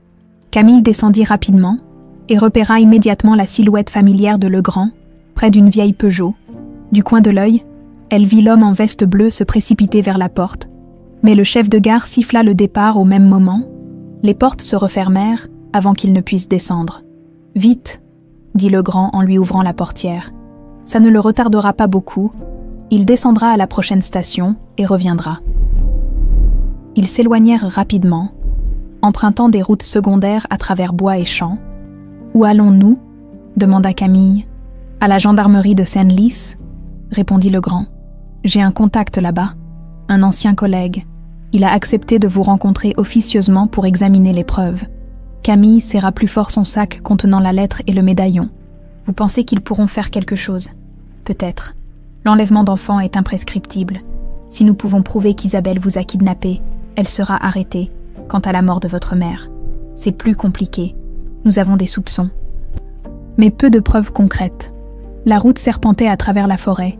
Déserte à cette heure, Camille observa le paysage, l'esprit tourmenté. Je devais retrouver Philippe à son bureau. Appelez-le, dites-lui que vous avez été suivi et que vous prenez des précautions. Proposez-lui de vous rejoindre à la gendarmerie. Camille acquiesça et composa le numéro. Après plusieurs sonneries, elle tomba sur la messagerie. Étrange. Elle laissa un message expliquant brièvement la situation. « Il ne répond pas », dit-elle. Inquiète, le grand fronça les sourcils. Essayez à nouveau dans quelques minutes. Mais les appels suivants restèrent également sans réponse. Un pressentiment désagréable commençait à s'emparer d'elle. « Quelque chose ne va pas », murmura-t-elle. Philippe répond toujours à ses appels. Le grand semblait partager son inquiétude. « On sera à la gendarmerie dans 20 minutes. Là, nous pourrons... » Il s'interrompit brusquement. Dans son rétroviseur, une berline noire venait d'apparaître, roulant à vive allure. « Accrochez-vous », dit-il en accélérant. La berline se rapprochait dangereusement. Camille distingua 2 silhouettes à l'avant. « Ce sont eux », demanda-t-elle, la gorge serrée. « Probablement. » Le grand prit un virage serré sur une route forestière encore plus étroite. J'essaie de les semer. La course-poursuite dura plusieurs minutes angoissantes, jusqu'à ce que le grand réussisse à distancer leurs poursuivants grâce à sa connaissance du terrain. Finalement, ils atteignirent la périphérie de Senlis sans encombre. La gendarmerie était un bâtiment moderne aux abords de la ville. Le contact de Legrand les attendait dans une salle de réunion isolée à l'arrière du bâtiment. Capitaine Laurent Mercier, un homme trapu aux cheveux poivre et sel, écouta attentivement le récit de Camille et examina les preuves qu'elle avait apportées. Le médaillon attira particulièrement son attention. « Je me souviens de cette affaire », dit-il finalement. « J'étais jeune gendarme à l'époque. La disparition de la petite Darcy a fait grand bruit. Des recherches massives, puis plus rien. L'enquête a été classée sans suite après quelques mois. »« Classée par qui ?» demanda le grand. « Par la hiérarchie, ça venait de haut. » Mercier secoua la tête. Certains murmuraient que l'affaire avait été étouffée, mais personne n'a jamais pu le prouver. Il examina de nouveau la lettre de Margot. Cette lettre et ce médaillon constituent des éléments nouveaux significatifs. Avec l'ADN, nous pourrions établir votre filiation avec Philippe Darcy de manière irréfutable. Combien de temps cela prendrait-il ? Demanda Camille, anxieuse. Quelques jours pour les résultats, mais je peux lancer une procédure dès maintenant. Il la regarda gravement. Vous devez comprendre que cela déclenchera une enquête officielle. Isabelle Darcy sera interrogée. Êtes-vous prête pour cela ? Camille hésita, pensant à Philippe. Comment réagirait-il en apprenant que sa propre sœur lui avait volé sa fille ? Oui, dit-elle finalement. Je suis prête. Pendant que Mercier s'occupait des formalités, Camille essaya à nouveau de joindre Philippe, toujours sans succès. Son inquiétude grandissait. Quelque chose ne va pas, dit-elle à Legrand. Je dois retourner au manoir. Mais c'est trop dangereux, protesta-t-il. Philippe pourrait être en danger. Isabelle sait que je détiens des preuves maintenant. Elle est acculée. Mercier revint à ce moment-là. La procédure est lancée. Un juge d'instruction va être saisi. En attendant, vous devriez rester dans un lieu sûr. Nous pouvons vous proposer une protection si nécessaire. Camille secoua la tête.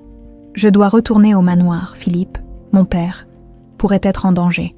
Mercier et Legrand échangèrent un regard préoccupé. Dans ce cas, laissez-moi vous accompagner, proposa Mercier, officiellement pour recueillir un témoignage supplémentaire. Pendant le trajet vers le manoir, Camille était déchirée entre 2 identités, 2 vies, dans son petit studio parisien. Elle avait laissé des photos d'enfance, des souvenirs de l'orphelinat, des traces de Camille Rousseau dans son sac. Elle portait maintenant les preuves qu'elle était Clémence Darcy, entre ces deux mondes. Qui était-elle vraiment? Elle contempla les champs qui défilaient par la fenêtre. Toute sa vie, elle s'était sentie incomplète, comme si une pièce essentielle lui manquait. Maintenant qu'elle avait retrouvé cette pièce, la vérité sur ses origines, qu'allait-elle devenir? Ses pensées furent interrompues lorsqu'ils atteignirent enfin les abords du domaine Darcy. Au loin, le manoir se dressait, majestueux et intimidant, comme un symbole de tout ce qui lui avait été volé. « Nous y voilà », dit Mercier en garant discrètement sa voiture banalisée près de l'entrée de service. « Restez près de moi. » Ils entrèrent par la cuisine. Déserte à cette heure, le manoir semblait étrangement silencieux. Normalement, l'heure du dîner approchant, l'endroit aurait dû bourdonner d'activité. « Où est tout le monde ?» murmura Camille. Ils avancèrent prudemment jusqu'au hall principal. Là, ils trouvèrent un Madame Bertrand, la gouvernante, l'air inquiet. « Mademoiselle Rousseau, nous vous cherchions partout. Monsieur Philippe vous attend dans son bureau. Il a congédié tout le personnel pour la soirée. » Congédier le personnel. Camille fronça les sourcils. « Pourquoi ?» La gouvernante remarqua alors Mercier, et son expression changea. « Qui est ce monsieur ?»« Un ami ?» répondit simplement Camille. « Où est Madame Isabelle ?»« Partie à Paris il y a 1 heure. » Très agitée, la vieille femme baissa la voix. « Il s'est passé quelque chose, n'est-ce pas? Quelque chose de grave. » Camille échangea un regard avec Mercier. « Peut-être. Nous allons voir Monsieur Philippe maintenant. » Ils se dirigèrent vers le bureau, Camille guidant Mercier à travers les couloirs majestueux du manoir. Devant la porte en chêne massif, elle s'arrêta, soudain hésitante. « Vous voulez que j'entre d'abord ?» proposa Mercier. « Non. » Elle prit une profonde inspiration. « C'est à moi de le faire. » Elle frappa doucement et entendit la voix familière de Philippe l'inviter à entrer. Il était assis à son bureau, le visage grave, les traits tirés. Sur le bureau devant lui se trouvait une enveloppe. « Camille », dit-il simplement. Ou devrais-je dire « Clémence ». Le cœur de Camille manqua un battement. Comment savait-il déjà ? « Je peux tout expliquer », commença-t-elle. « Pas besoin. » Il poussa l'enveloppe vers elle. « Isabelle m'a tout dit avant de partir. Elle a confessé ?» Camille prit l'enveloppe d'une main tremblante et l'ouvrit. À l'intérieur, une lettre manuscrite signée par Isabelle. Reconnaissant l'enlèvement de Clémence en 1993, elle est partie se constituer prisonnière, continua Philippe, la voix brisée par l'émotion. Après toutes ces années, ma propre sœur. Camille s'approcha lentement, ne sachant que dire. Le silence s'étirait entre eux, chargé de 30 années de séparation et de souffrance. J'ai toujours su, au fond, murmura-t-il finalement en levant les yeux vers elle. Depuis le premier instant où je t'ai vue, quelque chose en moi a reconnu ma fille. Il se leva, contourna le bureau et, avec une hésitation touchante, ouvrit les bras. Clémence, ma fille, Camille, non, Clémence, franchit les derniers pas qui la séparèrent de son père et se blottit contre lui pour la première fois depuis 30 ans. Papa, murmura-t-elle à travers ses larmes. Je suis rentrée. L'étreinte semblait contenir 30 années de séparation, de douleur et d'espoir. Lorsqu'ils se séparèrent enfin, Philippe gardait ses mains sur les épaules de Camille, non, de Clémence, comme s'il craignait qu'elle ne disparaisse à nouveau. « Je n'arrive pas à y croire », murmura-t-il, détaillant chaque trait de son visage. « Ma petite fille, devenue une femme. » Le capitaine Mercier, resté discrètement en retrait, s'éclaircit la gorge. « Monsieur Darcy, je suis le capitaine Mercier. De la gendarmerie de Senlis, je suis navré d'interrompre ces retrouvailles, mais j'ai quelques questions concernant la confession de votre sœur. » Philippe se tourna vers lui, semblant seulement maintenant remarquer sa présence. « Bien sûr, entrez. »« Capitaine. » Ils s'installèrent tous trois autour du bureau massif. Clémence gardait ses doigts entrelacés avec ceux de son père, comme pour s'assurer qu'il était bien réel. « Vous dites que votre sœur est partie se constituer prisonnière ?» demanda Mercier. « C'est ce qu'elle a dit ?» confirma Philippe en désignant la lettre. « Elle a écrit cette confession, puis m'a annoncé qu'elle allait à la gendarmerie de Chantilly pour avouer ce qu'elle a fait. » Mercier fronça les sourcils. « C'est étrange. J'ai contacté mes collègues de Chantilly en venant ici. Personne ne s'est présenté. Un silence pesant s'installa dans la pièce. Clémence sentit un frisson d'inquiétude la parcourir. Peut-être n'y est-elle pas encore arrivée, suggéra Philippe. Et un peut-être, concéda Mercier, clairement sceptique. Ou peut-être n'a-t-elle jamais eu l'intention de s'y rendre. Que voulez-vous dire? Cette confession, dit Mercier en examinant la lettre, admet uniquement l'enlèvement. Pas un mot sur l'accident de votre femme. Philippe pâlit visiblement. Vous pensez qu'Isabelle aurait... Il n'acheva pas sa phrase, la possibilité étant trop monstrueuse à formuler. Je ne sais pas, monsieur Darcy, mais le dossier de l'accident de votre épouse présente des incohérences troublantes. Monsieur Legrand a retrouvé des témoins qui évoquaient une voiture sombre suivant celle de votre femme juste avant l'accident. Mon Dieu, souffla Philippe, accablé. Clémence serra plus fort sa main. Il y a autre chose qui me préoccupe, continua Mercier. Cette confession soudaine, suivie d'une fuite, pourquoi maintenant? Parce que j'ai découvert la vérité, intervint Clémence. J'ai des preuves concrètes de mon identité. Elle savait qu'elle ne pourrait plus nier l'évidence. Ou peut-être voulait-elle vous attirer ici? Suggéra sombrement Mercier. Tous les deux, ensemble. Un silence glacial s'abattit sur la pièce. Mercier se leva brusquement. Nous devrions partir d'ici, immédiatement. À cet instant précis, une explosion assourdissante secoua le manoir. Les fenêtres du bureau volèrent en éclats, projetant des débris de verre dans toute la pièce. « À terre !» cria Mercier en se jetant sur Clémence et Philippe pour les protéger. Des cris de panique résonnèrent dans tout le manoir. Une odeur âcre de fumée commença à envahir la pièce. « Le manoir est en feu !» s'exclama Philippe en se relevant. « Nous devons sortir d'ici. » Ils se précipitèrent dans le couloir, où la fumée s'épaississait déjà. Des flammes dévoraient l'aile est du bâtiment, se propageant avec une rapidité terrifiante. « Par ici !» cria Philippe en les guidant vers un escalier de service. « Cet incendie n'est pas accidentel. C'est Isabelle, j'en suis sûre. » Ils dévalèrent les marches, croisant le personnel qui fuyait en panique. Madame Bertrand, visage noirci par la fumée, s'accrochait à la rampe. « Monsieur, l'aile est à exploser. » Comme si quelque chose avait été piégé. « Sortez, Madame Bertrand, » ordonna Philippe. « Assurez-vous que tout le monde évacue. » La gouvernante hocha la tête et continua sa descente. Philippe se tourna vers Clémence et Mercier. « Il y a une issue par les cuisines. »« Suivez-moi !» Ils progressaient difficilement dans les couloirs enfumés quand un craquement sinistre retentit au-dessus de leur tête. Une poutre embrasée s'effondra, manquant de les écraser, séparés des deux hommes par les débris enflammés. Clémence recula précipitamment. « Clémence !» hurla Philippe. « Va vers la serre, on te rejoindra dehors. » Sans autre choix, elle fit demi-tour et s'engagea dans un couloir latéral. La serre se trouvait à l'arrière du manoir, reliée à la maison principale par une galerie vitrée. Si elle pouvait l'atteindre. Elle courait, le cœur battant, quand une silhouette émergea de la fumée devant elle. Isabelle, elle n'était pas partie. Elle attendait. « Tu n'aurais jamais dû revenir, » siffla-t-elle, un pistolet à la main. « Tout était parfait avant toi. » Clémence s'immobilisa, cherchant frénétiquement une issue. « Parfait. Tu as détruit notre famille. Tu m'as volé ma vie. Ta vie. » Isabelle eut un rire glacial. « Tu n'étais qu'un bébé. Tu ne te souvenais de rien. Je t'ai donné une nouvelle vie. Alors que moi, » son visage se tordit de haine. « Moi, j'ai travaillé toute ma vie pour ce domaine, pour l'entreprise. J'ai tout sacrifié. Et toi, tu reviens après 30 ans pour tout me prendre. » Les flammes se rapprochaient, léchant les murs du couloir. La chaleur devenait insupportable. « Tu as tué ma mère », accusa Clémence. Un sourire cruel étira les lèvres d'Isabelle. Margot était pathétique. Elle n'a jamais cessé de te chercher. Elle était devenue gênante. Trop de questions, trop d'investigations privées. Elle allait tout découvrir. Alors tu as saboté sa voiture. Un simple tuyau de frein coupé, si simple, si efficace.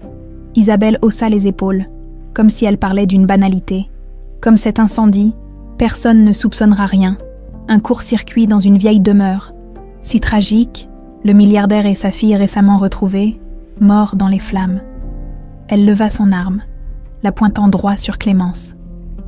Je serai la seule héritière, comme ça aurait toujours dû être.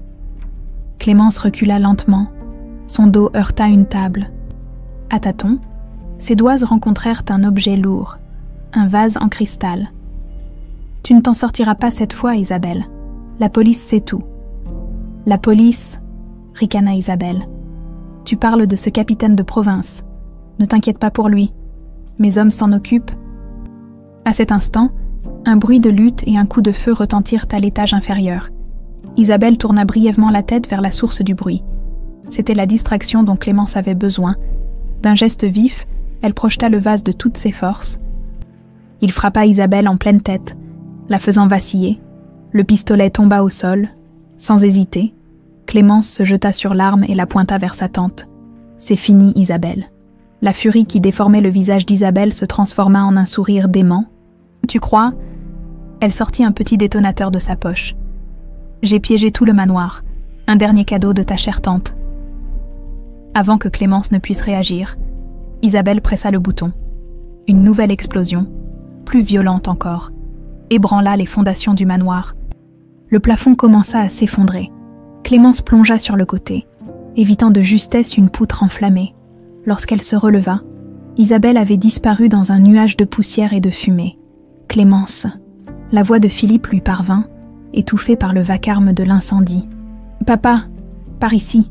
Elle aperçut sa silhouette à travers la fumée, accompagnée de celle du capitaine Mercier. Le visage de ce dernier était ensanglanté, mais il tenait fermement son arme. « Où est Isabelle ?» demanda-t-il. « Elle s'est enfuie. Elle a tout avoué. L'enlèvement, le meurtre de ma mère, et maintenant cet incendie. Elle a un détonateur. Elle a piégé tout le manoir. Dehors, vite !» ordonna Mercier. « Ce bâtiment va s'effondrer. » Ils coururent vers la galerie vitrée menant à la serre. Zigzagant entre les débris enflammés, la chaleur était suffocante. La fumée âcre brûlait leurs poumons. Ils atteignirent enfin la serre et se précipitèrent vers la sortie donnant sur les jardins. L'air frais de la nuit leur gifla le visage. Une sensation merveilleuse après l'enfer qu'ils venèrent de traverser. Mais leur soulagement fut de courte durée. Devant eux, à une vingtaine de mètres, Isabelle attendait, le pistolet récupéré à la main. Derrière elle, une voiture au moteur tournant, prête à fuir. « Vous pensiez vraiment vous en sortir » cria-t-elle. Mercier s'avança, son arme levée. « Isabelle Darcy, je vous arrête pour enlèvement, meurtre et tentative de meurtre. Posez votre arme. » Elle éclata d'un rire hystérique. « Trop tard, capitaine. Beaucoup trop tard. » Tout se passa en un éclair. Isabelle visa Philippe. Clémence hurla et se jeta devant son père. Mercier tira. Isabelle tira. Le temps sembla se figer. Isabelle s'effondra, touchée à la poitrine par le tir de Mercier. Clémence tomba à genoux, une tache rouge s'élargissant sur sa chemise. « Non !» hurla Philippe en se précipitant vers sa fille. « Non, pas encore. Je ne peux pas te perdre encore. » Il la prit dans ses bras, comprimant désespérément la blessure. « Tenez bon, mademoiselle Darcy. » dit Mercier en appelant frénétiquement des secours sur son téléphone. « L'ambulance arrive, tenez bon !» Derrière eux, le manoir s'effondrait, dévoré par les flammes, comme un symbole du passé qui s'écroulait enfin. Clémence, allongée sur l'herbe froide, regardait les étoiles au-dessus d'elle. Étrangement, elle ne ressentait presque pas la douleur, juste une immense fatigue. « Papa, » murmura-t-elle, « ne me lâche pas. Jamais, » promit Philippe, des larmes coulant librement sur son visage. « Je ne te lâcherai plus jamais. » Au loin, les sirènes des secours retentissèrent dans la nuit, se rapprochant rapidement du domaine Darcy en flammes. Les lumières vives et stériles de l'hôpital de Chantilly agressaient les yeux de Philippe, assis dans le couloir des soins intensifs.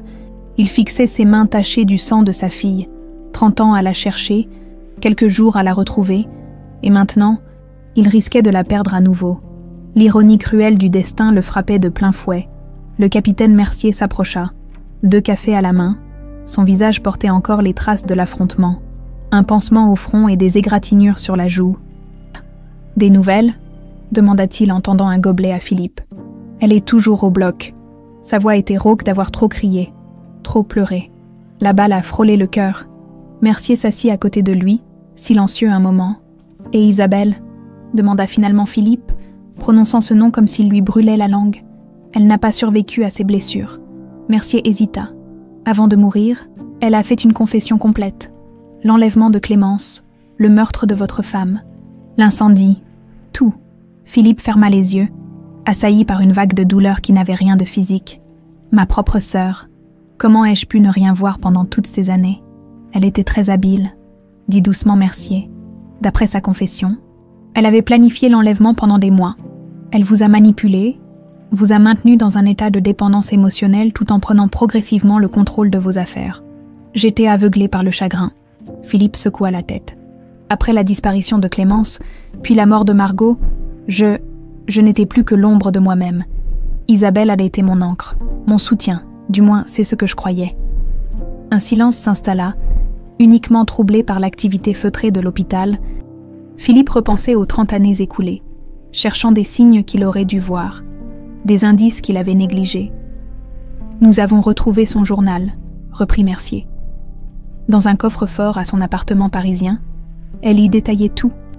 Depuis le début, sa jalousie quand vous avez épousé Margot, sa fureur à la naissance de Clémence, son plan pour récupérer ce qu'elle estimait lui revenir de droit. Philippe serra son gobelet si fort que le café déborda. Elle écrivait que la nuit de l'enlèvement, elle avait prévu de... Mercier hésita, de se débarrasser définitivement de l'enfant. Mais au dernier moment, elle n'a pas pu s'y résoudre. Alors elle l'a abandonné à cet orphelinat, loin, très loin, espérant que jamais vous ne la retrouveriez. Pourquoi m'avoir laissé chercher pendant toutes ces années? Pourquoi ne pas m'avoir fait croire que Clémence était morte? Contrôle, répondit simplement Mercier. Tant que vous cherchiez votre fille, vous étiez vulnérable, manipulable. Elle s'assurait ainsi votre dépendance totale. Un médecin en tenue de bloc opératoire apparut au bout du couloir. Ôtant son masque d'un geste là, Philippe se leva d'un bond. « Docteur, Monsieur Darcy !» Le chirurgien s'approcha, le visage grave mais les yeux porteurs d'un soulagement visible. « L'opération s'est bien passée, la balle a causé des dégâts importants, mais nous avons pu réparer l'essentiel. Votre fille est une battante. » Philippe vacilla, submergé par le soulagement. « Elle va s'en sortir. Les prochaines 24 heures seront critiques. Mais oui, je pense qu'elle va s'en sortir. » Le médecin posa une main rassurante sur son épaule. « Elle est en salle de réveil. Vous pourrez la voir dans 1 heure environ. » Quand le médecin s'éloigna, Philippe se laissa retomber sur sa chaise, le visage enfoui dans ses mains. Des larmes silencieuses coulaient entre ses doigts, les premières larmes de joie qu'il versait depuis 30 ans. La chambre d'hôpital était plongée dans une semi-pénombre apaisante. Seul le bip régulier des moniteurs cardiaques troublait le silence. Clémence, pâle mais vivante, était reliée à diverses machines par un enchevêtrement de tubes et de fils. Philippe s'approcha doucement et prit sa main. Si fragile entre ses doigts, elle ouvrit lentement les yeux, encore brumeux de l'anesthésie. « Papa !» Sa voix n'était qu'un murmure. « Je suis là, ma chérie, je suis là. » Elle tenta de sourire, grimaçant légèrement de douleur. Le manoir. En cendres. Pour la plus grande partie, il serra tendrement sa main. Mais ce n'était qu'une maison. Rien d'irremplaçable, contrairement à toi. Elle ferma brièvement les yeux, assimilant l'information. Isabelle, elle n'a pas survécu. Philippe hésita. Elle a tout avoué avant de mourir. Pour ton enlèvement. Pour ta mère. Une larme silencieuse coula sur la joue de Clémence. Alors c'est vraiment fini. Oui, ma chérie, c'est fini. Un léger coup à la porte interrompit leur échange. Le capitaine Mercier entra, accompagné d'un homme en costume que Philippe reconnut immédiatement. Maître Doucet, le notaire de la famille depuis des décennies. « Pardonnez cette intrusion », s'excusa Mercier. Maître Doucet insistait pour vous voir tous les deux immédiatement. Il dit que c'est d'une importance capitale. Le vieil homme s'avança, visiblement ému. « Monsieur Darcy, mademoiselle, je viens d'apprendre les événements, c'est proprement incroyable. » Il posa sa serviette sur la table de chevet et en sortit une enveloppe scellée. « Je dois vous remettre ceci. »« Qu'est-ce que c'est ?» demanda Philippe. « Une lettre que Madame Margot m'a confiée quelques jours avant son accident, avec instruction de ne vous la remettre que si Clémence était retrouvée. » Philippe prit l'enveloppe d'une main tremblante. Après toutes ces années, un dernier message de Margot. Il l'ouvrit délicatement et en sortit plusieurs feuillets couverts de l'écriture élégante de sa femme. « Veux-tu que je la lise à voix haute ?» demanda-t-il doucement à Clémence. Elle hocha la tête. « trop ému pour parler, Philippe prit une profonde inspiration et commença. « Mon cher Philippe, si tu lis ces lignes, c'est que notre fille a été retrouvée. J'espère de tout cœur être à tes côtés pour ce moment que nous avons tant attendu. Mais si ce n'est pas le cas, il y a des vérités que tu dois connaître. J'ai des raisons de croire que la disparition de Clémence n'est pas le fruit du hasard ou l'œuvre d'un inconnu. Depuis plusieurs semaines, je constate des comportements troublants de la part d'Isabelle, des regards, des paroles à double sens, et surtout, sa présence inexpliquée près de la nurserie à des heures inhabituelles. J'ai engagé un détective, Marcel Lebrun. Il a découvert qu'Isabelle avait des dettes considérables, contractées auprès de personnes peu recommandables, et que ces dettes ont mystérieusement disparu peu après la naissance de Clémence. Plus inquiétant encore, Isabelle a été vue en compagnie d'un homme qui travaille pour une agence d'adoption clandestine. Je crains qu'elle n'envisage de faire du mal à notre fille pour récupérer son statut d'héritière. Si je venais à disparaître, Philippe, ne fais confiance à personne, surtout pas à Isabelle. Je crains qu'elle ne soit prête à tout pour obtenir ce qu'elle veut. J'ai dissimulé les preuves rassemblées par Lebrun dans notre cachette secrète au chalet de Megève, celle que toi seul et moi connaissons. Si je ne suis plus là quand Clémence sera retrouvée, va y chercher la vérité. Je vous aime tous les deux plus que ma vie, ta Margot. Un silence lourd s'abattit sur la chambre quand Philippe acheva sa lecture. Clémence pleurait silencieusement, imaginant cette mère qu'elle n'avait jamais vraiment connue, luttant désespérément pour la protéger. Elle savait, murmura Philippe, anéanti. Elle avait tout compris, et je n'ai pas écouté ses inquiétudes. Je les ai attribuées au stress post-natal. Mon Dieu, si j'avais prêté attention. Mercier s'éclaircit doucement la gorge. Monsieur Darcy, ce chalet à Megève, il existe toujours. Philippe hocha lentement la tête. Oui, je n'y suis pas retourné depuis. Depuis sa mort, je n'en avais pas la force. Isabelle a plusieurs fois suggéré de le vendre, mais c'était notre refuge à Margot et moi. Je n'ai jamais pu m'y résoudre. Il faudrait y aller dès que possible, suggéra Mercier.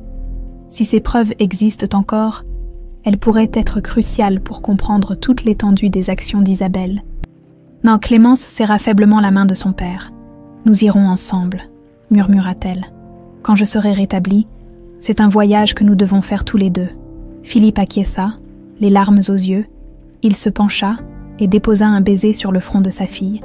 Ensemble, confirma-t-il, comme nous aurions toujours dû l'être. Dehors, l'aube pointait timidement à l'horizon, diffusant une lumière dorée à travers les persiennes de la chambre d'hôpital. Une nouvelle journée se levait, la première d'une vie retrouvée, d'une famille reconstruite des cendres d'une tragédie vieille de 3 décennies. Dans ce moment suspendu entre l'horreur du passé et l'espoir de l'avenir, père et fille se regardaient, redécouvrant dans les traits de l'autre les échos d'un amour jamais éteint, d'un lien que même 30 années de séparation n'avaient pu briser. 6 mois s'étaient écoulés depuis cette nuit fatidique où les flammes avaient dévoré le manoir Darcy, emportant avec elles les derniers vestiges d'un passé douloureux. 6 mois de guérison. Tant physique qu'émotionnel, le domaine avait changé. Des échafaudages entouraient l'aile ouest du manoir, la seule partiellement épargnée par l'incendie. Des ouvriers s'affairaient à la restauration, suivant les plans élaborés par Clémence elle-même, qui avait découvert en elle un talent hérité de sa mère pour l'architecture d'intérieur. En ce tiède après-midi de septembre, Clémence marchait lentement à travers le champ de tournesol fraîchement replanté. Les fleurs majestueuses tournaient leur visage doré vers le soleil déclinant, créant un océan ondulant d'or et de vert. Au centre du champ, la vieille balançoire avait été restaurée, ses chaînes polies brillant sous la lumière dorée du couchant. Philippe l'attendait là, assis sur le banc installé près de la balançoire. À 60 ans, il semblait avoir rajeuni ces derniers mois, comme si le poids écrasant de la perte s'était enfin envolé de ses épaules. En voyant sa fille approcher, son visage s'illumina de ce sourire qui, désormais, atteignait toujours ses yeux. « Tu es en retard », la taquina-t-il gentiment. « Désolé, papa. L'appel avec les architectes a duré plus longtemps que prévu. » Elle s'assit à côté de lui, contemplant le magnifique panorama. Ils ont finalement accepté notre idée de transformer l'aile est en centre pour enfants orphelins. Philippe hocha la tête avec approbation. Ta mère en aurait été fière. Ils restèrent silencieux un moment, savourant la paix de l'instant. Au loin, les collines de l'Oise se teintaient de pourpre et d'ambre sous le soleil couchant. « J'ai reçu une lettre de Martin Legrand aujourd'hui », dit finalement Philippe. Il a terminé son enquête sur les années manquantes. Clémence se tourna vers lui, intriguée.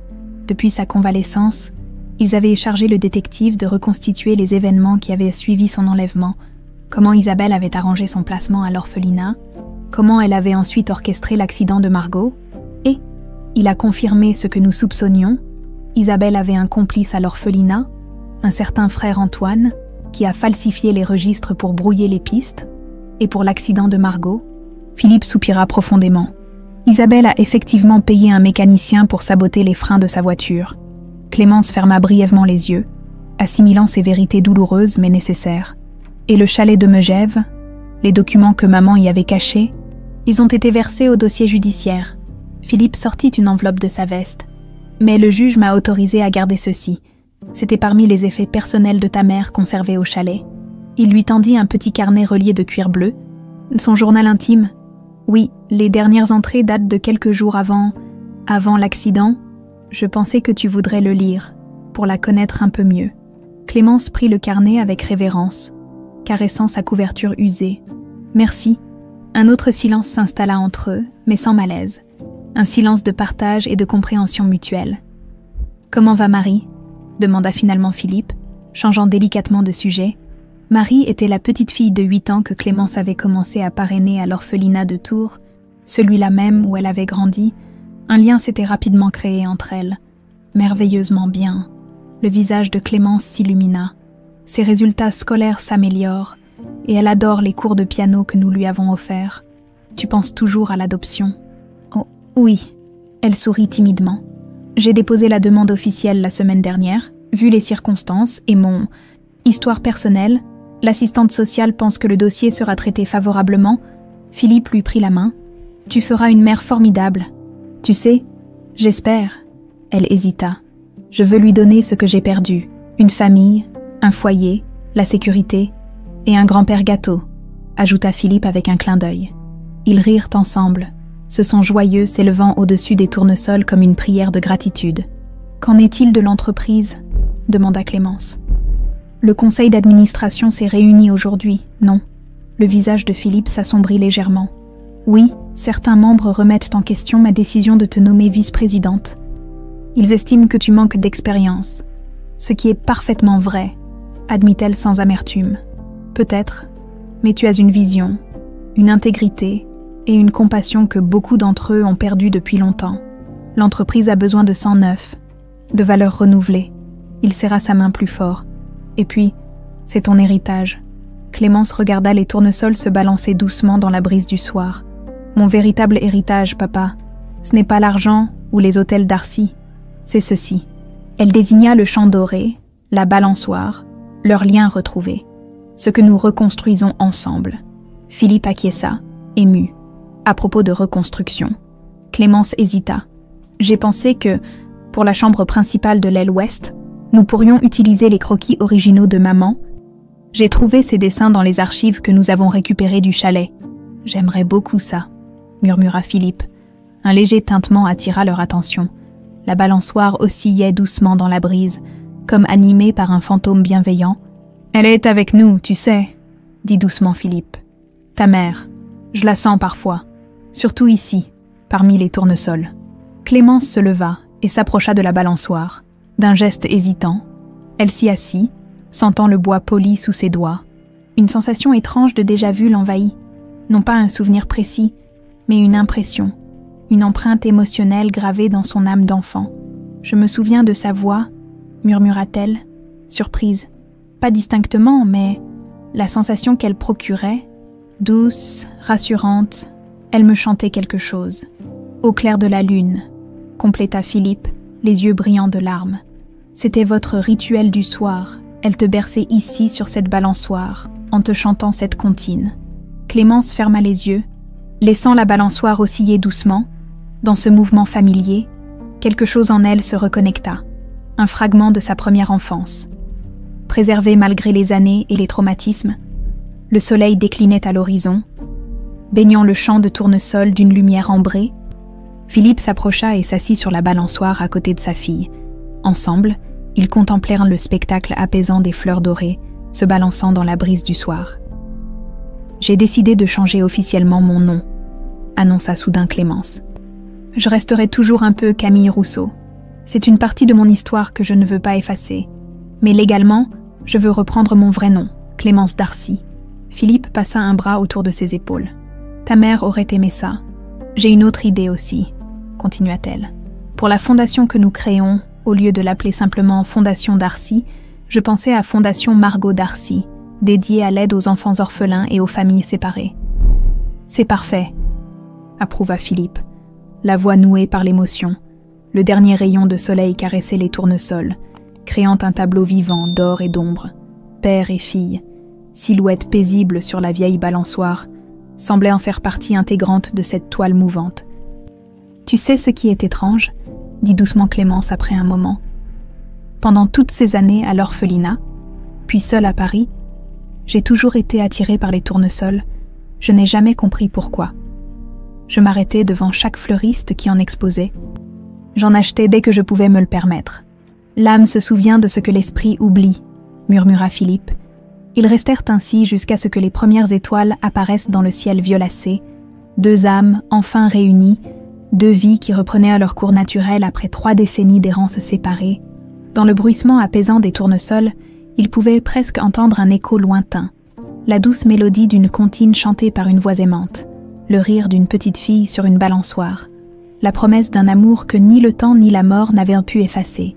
Le véritable amour trouve toujours son chemin pour rentrer à la maison, murmura Clémence, répétant sans le savoir les derniers mots que Margot avait écrits dans son journal.